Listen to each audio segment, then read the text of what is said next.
ವಿದ್ಯಾರ್ಥಿಗಳೇ, ನೀವು ಮ್ಯೂಟ್ ಮಾಡಿ ಬಿಡಿಸ್ರಿ. ಬಿಡಿಸಿದಿಂದ ನಿಮಗೆ ಮುಂದಿನ ಗಣಿತಗಳೆಲ್ಲ ತಿಳಿಸ್ತದೆ. ಮ್ಯೂಟ್ ಮಾಡಬೇಕು. ಮ್ಯೂಟ್ ಮಾಡಿ ಬಿಡಿಸೋದಾದಿಂದ ನಾನು ನಿಮಗೆ ತಿಳಿಸ್ತದೆ. ಇದನ್ನು ಚೆನ್ನಾಗಿ ಫೇರ್ದಾಗ ಬರ್ಕೋಬೇಕು. ಮತ್ತು ಈ ನಂಬರ್ ಸೇವ್ ಮಾಡ್ಕೋಬೇಕು. ಆಮೇಲೆ ನೀವು ಬಿಡಿಸೋದಾದಿಂದ ವಿಡಿಯೋ ಆನ್ ಮಾಡಿರಿ. ಈಗ ಪಾಲಕರು ಅಥವಾ ಶಿಕ್ಷಕರು ಚೆಕ್ ಮಾಡ್ತಿರ್ತಾರೆ. ನೀವು ಮಾಡಿದಿಂದ ಮ್ಯೂಟ್ ಮಾಡಬೇಕು ಫಸ್ಟ್. ನೀವು ಈಗ ಹೊಸ ವಿಡಿಯೋಗಳು ಬರ್ಲಿಕ್ಕತ್ತಾವ ನಿಮಗೆ. ಈಗ ಅಭ್ಯಾಸದ ವಿಡಿಯೋಗಳು, ನಾಳೆ ಜೂನ್ದಿಂದ ಬರ್ತಕ್ಕಂಥ ಅಭ್ಯಾಸಗಳು ಇವು. ನೀವು ಚೆನ್ನಾಗಿ ಬಿಡಿಸ್ಕೊಂಡಿರ್ಬೇಕು. ಫೇರ್ದಾಗ ಬರ್ಕೋಬೇಕು. ಬಿಡಿಸೋದಾದಿಂದ ವಿಡಿಯೋ ಆನ್ ಮಾಡಿರಿ. ಲಕ್ಷ ಕೊಟ್ಟು ನೋಡಿರಿ. ಈಗ ಎಲ್ಲರೂ ಬೋರ್ಡ್ ಕಡೆ ನೋಡ್ರಿ. ನೀವು ನೋಟ್ಬುಕ್ ಮುಚ್ಚರಿ. ಗಣಿತ ತಪ್ಪಿರಲಿ ಏನೇ ಇರಲಿ ಅದನ್ನು ನೋಡುವ ಅವಶ್ಯಕತೆ ಇಲ್ಲ. ಈಗ ನಾ ತಿಳಿಸಿ ಹೇಳಾಗ ನೀವು ಲಕ್ಷ ಕೊಟ್ಟು ನೋಡ್ರಿ. ರೀತಿ ಪ್ರಕಾರ ಗಣಿತಗಳನ್ನು ಹೆಂಗೆ ಮಾಡಬೇಕು, ಆಮೇಲೆ ಫಾಸ್ಟಾಗಿ ಹೆಂಗೆ ಮಾಡಬೇಕು ಅದನ್ನು ಸಹಿತ ನಾವು ತಿಳಿಸ್ತೀವಿ ನೋಡ್ರಿ. ಆಮೇಲೆ ಇನ್ನೊಂದು 23 ರೂಪಾಯಿಗೆ ಮಾರುವುದರಿಂದ, ಇದನ್ನು ಅರ್ಥ ಮಾಡ್ಕೋಬೇಕು ಮೊದಲ ನೀವು. ಮಾರುವುದರಿಂದ ಅಂದ್ರೆ ಮತ್ತು ವಿಷಯ ಬೇರೆ ಅಂತದ್ದು, ಮಾರಾಟದ ಬೆಲೆ ಅಂತ ತಿಳ್ಕೊಬೇಕು. 2 ರೂಪಾಯಿ ಹಾನಿ ಅದ, ಅದು ಹಾನಿ. 23 ರೂಪಾಯಿಗೆ ಮಾರುವುದರಿಂದ 2 ರೂಪಾಯಿ ಹಾನಿ ಆಯ್ತು ಅಂದ್ರೆ ಮಾರಾಟದ ಬೆಲೆಯೊಳಗೆ ಹಾನಿ ಕೂಡಿಸಿದ್ರೆ ಏನು ಬರ್ತದೆ? ಕೊಂಡ ಬೆಲೆ ಬರ್ತದೆ. ಅಸಲು ಬೆಲೆ ಅಂದ್ರೂ ಒಂದೇ, ಕೊಂಡ ಬೆಲೆ ಅಂದ್ರೂ ಒಂದೇ, ಮೂಲ ಬೆಲೆ ಅಂದ್ರೂ ಒಂದೇ. ಸರಿಯಾಗಿ ಅರ್ಥ ಮಾಡ್ಕೋಬೇಕು ಗಣಿತಗಳನ್ನು. ನಾ ಹೇಳೇನಲ್ಲ, 100% ಹೋಮ್ ಕೋಚಿಂಗ್ ಕ್ಲಾಸ್. ಪೇರೆಂಟ್ಸ್ ಈಗ ಸದ್ಯ ಹೊರಗಡೆ ನಿಮಗೆ ಎಲ್ಲ ಅಭ್ಯಾಸ ಜೀವನದಿಂದ ನಿಮಗೆ ಎಲ್ಲ ಸ್ಟೇಟಸ್ನ್ಯಾಗ ಬರ್ತದೆ. ಜಸ್ಟ್ ಮನೆಯೊಳಗೆ ಒಬ್ಬರು ಅತಿ ಜವಾಬ್ದಾರಿ ತೊಗೊಂಡು ಅಭ್ಯಾಸ ಮಾಡಿಸ್ಬೇಕು. 5ನೇ ವರ್ಗದ ವಿದ್ಯಾರ್ಥಿಗಳು ಪೇಪರ್ದಾಗ ಪಾಸ್ ಆದ್ರೆ ಮಾತ್ರ ಈ ವಾಟ್ಸಪ್ದಾಗ ಮುಂದೆ ಕಂಟಿನ್ಯೂ ಆಗ್ತಾರೆ. ಇರ್ಲಿಕ್ಕೆ ಮಾರ್ಕಸ್ ಕಡಿಮೆ ಬಿದ್ದು ಅಂದ್ರೆ ವಾಟ್ಸಪ್ದಂದು ಹೆಸರು ಹೋಗ್ತದೆ ನಿಮ್ಮದು. ಈಗಿಂದೇ ನೀವು ಮಗ್ಗಿ ವೈಪಾಟ್ ಮಾಡ್ಬೇಕು. 30ರ ತನಕ ಮಗ್ಗಿ ಪರ್ಫೆಕ್ಟಾಗಿ ಮಗ್ಗಿ ವೈಪಾಟ್ ಮಾಡ್ರಿ. ಬೇಸಿಕ್ ಅಭ್ಯಾಸ ಕಳಿಸಿನ ಈಗ ನಿಮಗೆ ವಿಡಿಯೋದಾಗ. ಅದನ್ನು ನೀವು ಭಿನ್ನ ರಾಶಿ ಕೂಡಿಸೋದು, ಕಳಿದು, ದಶಮಾಂಶ, ಗುಣಾಕಾರ, ಭಾಗಾಕಾರ. ಈಗ ನಿಮ್ಮ ಹೊಸ ಅನುಕ್ರಮ ನಂಬರ್ ಅಭ್ಯಾಸಗಳು ಬರ್ಲಿಕ್ಕತ್ತು. ಈಗ ಅಭ್ಯಾಸಗೋಸ್ಕರ ಇದು ಸ್ಟೇಟಸ್ ವಿಡಿಯೋಗಳು ಅಂತಾರೆ ಇವಕ್ಕೆ. ಅಂದರೆ ನಿಮಗೆ ದಿನಾಲೂ ನಾವು ಸ್ಟೇಟಸ್ದೊಳಗೆ ನಿಮಗೆ ಅಭ್ಯಾಸ ಮಾಡಬಹುದು ನೋಡ್ರಿ. ನೀವು ಏನು ಯೂಟ್ಯೂಬ್ ಸಹಿತ ತೆಗೆದು ಬೇಡ, ಸ್ಟೇಟಸ್ದಾಗೆ ನಿಮಗೆ ಅಭ್ಯಾಸ ಬರ್ತದೆ. ಇದು ಹೊಸ ಸಿಸ್ಟಮ್ ಮಾಡ್ಯಾರ. ಅವಾಗ ಏನು ಮಾಡಬೇಕು? ಈ ನಂಬರ್ ಸೇವ್ ಮಾಡ್ಕೋಬೇಕು, ಹಾಯ್ ಕಳಿಸ್ಬೇಕು. 5ನೇ ವರ್ಗದ ವಿದ್ಯಾರ್ಥಿಗಳು ಮಾತ್ರ. ನೀವು ಬೇಕಾದಷ್ಟು ಮಂದಿ ಕಲಿಯರಿ. ಏನು ನಮಗೆ ಕಲ್ತಾಟ ಚಲೋನೆ, ಇದು ನಿರ್ಬಂಧ ಇಲ್ಲಿದ. ನೀವು ಪ್ರಯತ್ನ ಮಾಡೋದು, ಹುಡುಗರಿಗೆ ಸರಿಯಾಗಿ ಅಭ್ಯಾಸ ಹೇಳೋದು, ಸರಿಯಾಗಿ ಜವಾಬ್ದಾರಿ ನೋಡ್ಕೊಂಡ್ರೆ ನಿಮ್ಮ ರಿಸಲ್ಟ್ ಆಗ್ತದೆ. ಹೌದಲ್ಲ?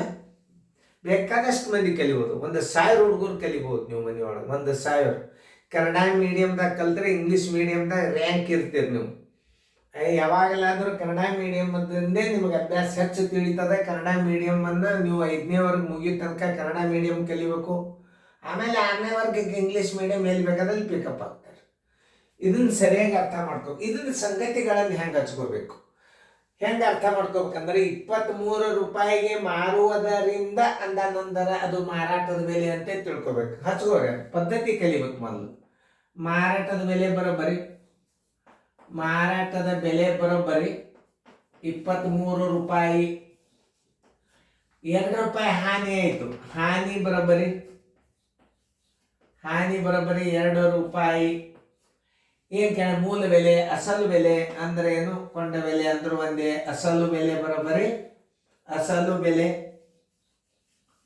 ಬರೋಬ್ಬರಿ ಎಷ್ಟು? ಅಸಲು ಬೆಲೆ ಬರೋಬ್ಬರಿ ಅಂದ್ರೆ ಕೊಂಡ ಬೆಲೆ. ಅಸಲು ಬೆಲೆ ಅಂದ್ರೆ ಕೊಂಡ ಬೆಲೆ ಅಂದಾಗ ಅಸಲು ಬೆಲೆ ಬರೋಬ್ಬರಿ ಮಾರಾಟದ ಬೆಲೆ. ಹಾನಿ ಅಂದ್ರೆ ಯಾವಾಗಲಾದ್ರೂ ಪ್ಲಸ್ ಮಾಡ್ರಿ, ಹಾನಿ ಕೂಡಿಸ್ಬಿಡ್ರಿ. ನೋಡ್ರಿ, ತಂದು ರಿವಿಷನ್ ಮಾಡ್ರಿ. ನಿಮ್ಮ ಗಣಿತಗಳು ಎಷ್ಟು ಬರ್ತಾವ ನೋಡ್ರಿ. 23 ಒಳಗೆ 2 ರೂಪಾಯಿ ಸರ್ ಕೂಡಿಸಿದ್ರಿ ಅಂದ್ರೆ ಮೂಲ ಬೆಲೆ ಎಷ್ಟು? 25 ರೂಪಾಯಿ. ಆನ್ಸರ್ ಈಸ್ ಈಕ್ವಲ್ ಟು 25 ರೂಪಾಯಿ. ಯಾರು ಬೇಕಾದವ್ರು ಮನ್ಯಾಗ ಹೋಮ್ ಕೋಚಿಂಗ್ ಕ್ಲಾಸ್. ಈಗ ಇನ್ನು ಮುಂದೆ ನಿಮಗೆ ಈ ನವೋದಯ ಅಭ್ಯಾಸನ ನವೋದಯ ಆಗ್ಲಿ ಬೇಕಾದ್ರೆ ಬಿಡ್ಲಿ, ನಾನು ಬ್ಯಾಂಕಿನ ಪರೀಕ್ಷೆ ಪಾಸ್ ಆಗ್ತೀರಿ, ಎಲ್ಲ ರೀಸನಿಂಗ್ಗಳು ಬರ್ತಾವ. ರೀಸನಿಂಗ್ಗಳು ನೋಡ್ರಿ. ಈ ಮೊದಲ ಅಭ್ಯಾಸ ಕಲಿಯರಿ. ನವೋದಯನೇ ಪಾಸ್ ಆಗ್ಬೇಕಂತ ಅಭ್ಯಾಸ ಮಾಡಬೇಡ್ರಿ. ನವೋದಯ, ಸೈನಿಕ್ ಸ್ಕೂಲ್ಕ ಇವೆಲ್ಲ ಅಭ್ಯಾಸಗಳನ್ನ ಕಲಿಯೋದ್ರಿಂದ ನಾಳೆ ನೀವು 10th PU ಸೆಕೆಂಡ್ ಇಯರ್ಲ ರ್ಯಾಂಕ್ನಾಗ ಭಾಳ ಗಣಿತ ಬರ್ತಾವ. ನಿಮ್ಗೆ ಬೀಜ ಗಣಿತ ಬರ್ತಾವ. ನೀವು ಹೆಂಗೆ ಮನಸ್ಸು ಇಟ್ಟು ನೀವು ಕಲ್ಕೋತ ಹೋಗ್ತೀರಿ, ಹಂಗೆ ಮುಂದೆ ದೊಡ್ಡ ಲೆಕ್ಕಗಳು ಬರ್ತಿರ್ತಾವ. ಮಾಡೆಲ್ ಪೇಪರ್ ಅಂತ ಬರ್ತಿರ್ತಾವ. ನೋಡ್ರಿ, ಈಗ ಸದ್ಯ ನೋಡ್ರಿ, ಇವೆಲ್ಲ ಏನು ಮಾಸ್ಟರ್ ಗೈಡ್ ಆಧಾರಿತ ಗಣಿತಗಳು. ಮಾಸ್ಟರ್ ಗೈಡ್ ಕಡ್ಡಾಯವಾಗಿ ಬೇಕು. ಮಾಸ್ಟರ್ ಗೈಡು ಬೇಕು, ನವೋದಯ ಚಾಲೆಂಜ್ ಬೇಕು. ನವೋದಯ ಚಾಲೆಂಜ್ ಗಣಿತಗಳು ಮತ್ತು ಮಾಸ್ಟರ್ ಗೈಡ್ ಗಣಿತಗಳು 2 ಬುಕ್ಕ ನೀವು ಅಭ್ಯಾಸ ಮಾಡಿಬಿಟ್ರಿ ಅಂದ್ರೆ ನವೋದಯ 100% ಆದಂಗೆ. ಮಾಸ್ಟರ್ ಗೈಡ್ದಂದು ರೀಸನಿಂಗ್ಗಳು ಭಾರಿ ಕ್ಲಿಯರ್.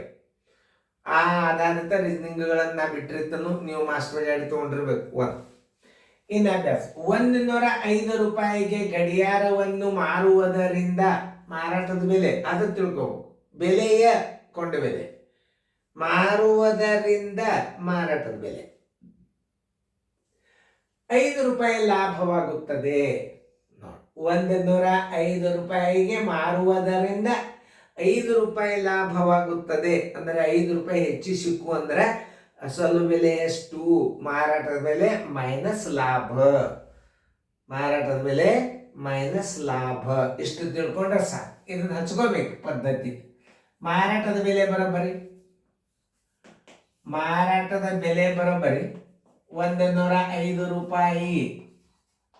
ಲಾಭ ಬರೋಬ್ಬರಿ 5 ರೂಪಾಯಿ. ಏನ್ ಕೇಳ್ಯಾರ ಅವರು?